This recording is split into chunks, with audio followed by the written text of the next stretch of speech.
Hello, students. Once again, you are welcome to my channel. And today we are going to discuss a very important topic on the English grammar called subject verb agreement or subject verb concord. This is the topic. ये topic है जिस पर आज हम चर्चा करेंगे, इसका fundamental सीखने का प्रयास करेंगे। आज हम सब्जेक्ट वर्ब एग्रीमेंट के जो बेसिक्स हैं उसको सीखेंगे। तो सब्जेक्ट वर्ब एग्रीमेंट या कॉनकोड, एग्रीमेंट का मतलब कॉनकोड ही होता है। इसका मतलब होता है सहमति या मेल या आपस में मेल होना। तो सब्जेक्ट वर्ब एग्रीमेंट का मतलब ये होता है कि सब्जेक्ट का वर्ब के साथ एग्रीमेंट, यानी सब्जेक्ट का वर्ब के साथ सहमति यानी कॉनकोड होना, यानी एग्रीमेंट होना। मतलब सब्जेक्ट और वर्ब आपस में सहमत हों। ये जो है सब्जेक्ट वर्ब एग्रीमेंट का मेन टॉपिक है। तो ये ग्रामर का बहुत ही इम्पॉर्टेंट टॉपिक है सब्जेक्ट वर्ब एग्रीमेंट, या इसको केवल कॉनकोड बोल के भी संबोधित करते हैं। तो और ये पर्सनली मेरा भी ग्रामर में जितने भी टॉपिक्स हैं उसमें सबसे इम्पॉर्टेंट मुझे यही टॉपिक लगता है, सब्जेक्ट वर्ब एग्रीमेंट। क्योंकि अगर सही तरीके से इंग्लिश को लिखना है, कोई वाक्य लिखना है या कोई वाक्य को बोलना है, तो उसमें इस टॉपिक को सीखना बहुत ज़रूरी है। बहुत ही सिंपल और बहुत इंटरेस्टिंग टॉपिक है ये सब्जेक्ट वर्ब एग्रीमेंट और सब्जेक्ट वर्ब कॉनकोड। ठीक है, उसको एग्रीमेंट, सब्जेक्ट वर्ब एग्रीमेंट भी कह सकते हैं, सब्जेक्ट वर्ब कॉनकोड भी कह सकते हैं। तो इसका मतलब क्या होता है? What is the meaning of subject verb agreement? It means the agreement या concord of the verb with the subject of the sentence, यानी वाक्य के सब्जेक्ट के साथ वाक्य वर्ब का जो कॉनकोड होता है, जो मेल होता है, जो सहमति बनती है, उसी को बोलते हैं सब्जेक्ट वर्ब एग्रीमेंट या सब्जेक्ट वर्ब कॉनकोड। यहाँ पे कुछ सिंपल से वाक्य लिखे गए हैं, इसको उदाहरण यहाँ पे आप देख सकते हैं। उदाहरण के लिए, Ram has a car, they have a car, Ram reads a book, they read books, I have a car. ये सिंपल कुछ सेंटेंस हैं जिस पर हम लोग बाद में चर्चा करेंगे। ठीक है, तो अब यहाँ पे हमें समझना है कि इसका जो मुख्य नियम क्या है। ये तो इसका इंट्रोडक्शन है कि इसका मतलब क्या होता है, लेकिन इसका जो रूल है, असली जो रूल है यहाँ मैं आपको यहाँ बता रहा हूँ। जो इसका रूल है, बेसिक जो फंडामेंटल रूल है, ये है कि इफ़ द, ये रूल है किसका? सब्जेक्ट वर्ब एग्रीमेंट का। ठीक है, जो सब्जेक्ट वर्ब एग्रीमेंट जो टॉपिक है, इस टॉपिक का ये मैं आपको रूल, ये जो टॉपिक है, इसी टॉपिक का मैं रूल आपको बताने जा रहा हूँ। इसका सिंपल सा रूल क्या है? If the subject is singular. Singular का मतलब यहाँ पे ग्रामर में कुछ चीज़ें होती हैं जो छोटी छोटी होती हैं, जिसको हम उम्मीद करते हैं क्लास 5, 6 या 7 से ऊपर, 5 या 6 के ऊपर के बच्चे इसको जानते हैं ज़रूर हैं। एक होता है नंबर, जिसको सिंगुलर नंबर, प्लूरल नंबर बोलते हैं। इंग्लिश ग्रामर में 2 ही नंबर होता है, सिंगुलर और प्लूरल। ठीक है, हिंदी में इससे अधिक होते हैं, लेकिन इंग्लिश ग्रामर में 2 ही नंबर होते हैं, सिंगुलर और प्लूरल। तो जब नंबर हम ग्रामर में बोलते हैं, तो ग्रामर में नंबर का मतलब होता है सिंगुलर या प्लूरल। अगर सब्जेक्ट, वाक्य का सब्जेक्ट अगर सिंगुलर नंबर में है, is singular, if the subject is singular, ठीक है, देन यूज सिंगुलर वर्ब। अब यहाँ पे एक नई चीज़ आ रही है कि सिंगुलर वर्ब, क्या वर्ब भी सिंगुलर प्लूरल होता है? जी हाँ, वर्ब भी सिंगुलर और प्लूरल होता है।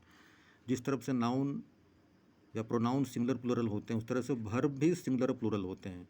इसी को मेन सीखना है, सिंगुलर वर्ब और प्लूरल वर्ब को। अगर ये सीख जाएंगे तो फिर हमारे वाक्य बनाने में, लिखने में या बोलने में गलती कम होगी या नहीं भी होगी।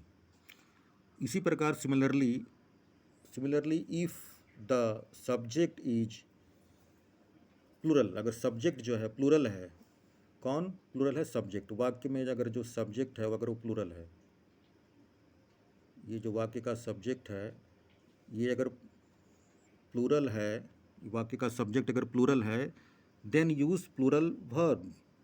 आप इसका नोट बना सकते हैं, लिख सकते हैं। मैं इसको वीडियो को पॉज करके मैं एक बार फिर से इसको दिखा देता हूँ आपको।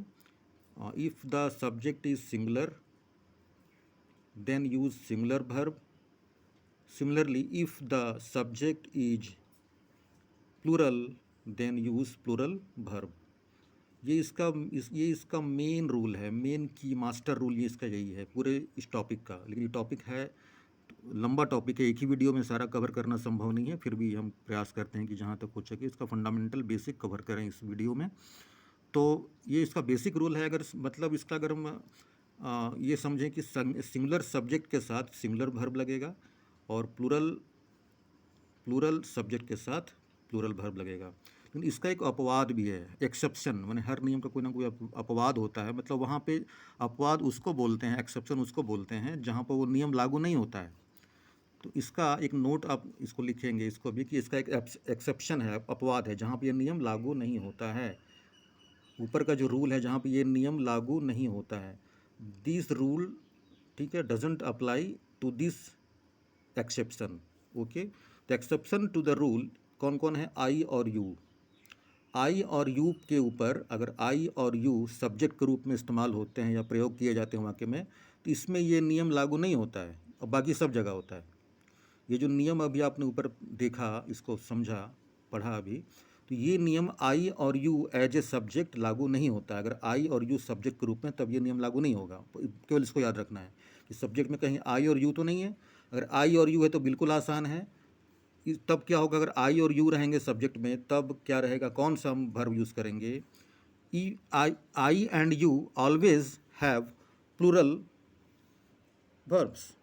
मतलब आई और यू जो हैं हमेशा प्लूरल वर्ब के साथ ही रहते हैं। मतलब आई और यू के साथ हमेशा प्लूरल वर्ब लगता है। मतलब आई और यू में से कोई भी अगर सब्जेक्ट के रूप में रहे तो हमें प्लूरल वर्ब ही यूज़ करना है।